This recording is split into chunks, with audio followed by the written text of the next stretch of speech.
In the first Tools and Toys video, I introduced a wireless doorbell as a way to gain student attention when they're on task. And since I'm a volunteer classroom coach at the neighborhood school, I thought it made sense to go over there and install one.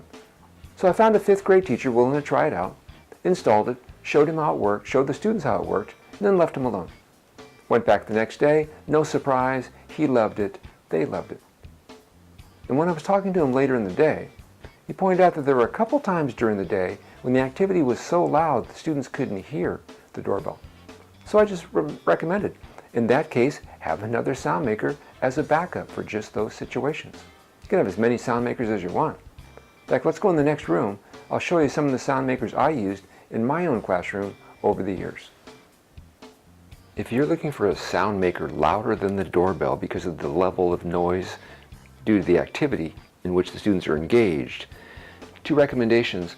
Bicycle horn is a great way to go. Target, $5.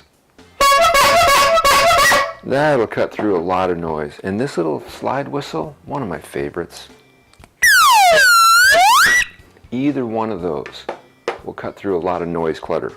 And these are just I need your attention used when students are on task. This is one you could use at, say, Christmas time. It's a fun little sound. You never have too much cowbell. More I need your attention. Dog Squeak Toys are wonderful. Easy to use, one hand, no batteries, can't break it. But this one kept rolling off my desk. So we started selling these little bowling pins, which don't roll off your desk, but it's the same thing. Doesn't matter what your native language is, we all speak squeak squeak. Clickers are nice,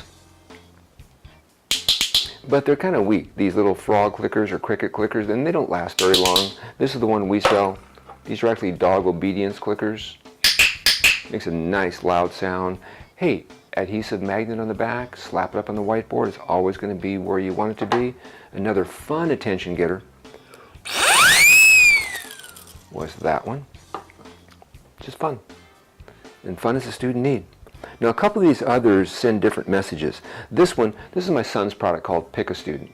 Little plastic container, comes with 40 numbered tokens, and whenever I needed a helper, because when you ask for a helper, you run into problems because every hand goes up.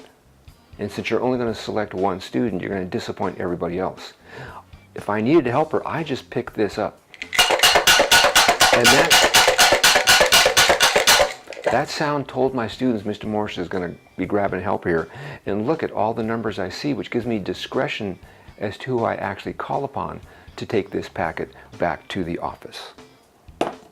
This one was near my desk, bolted down.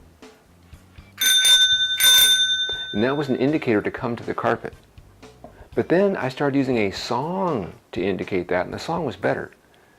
Because the song tells them to come to the carpet and limits how long they have to get there. This little electronic guy.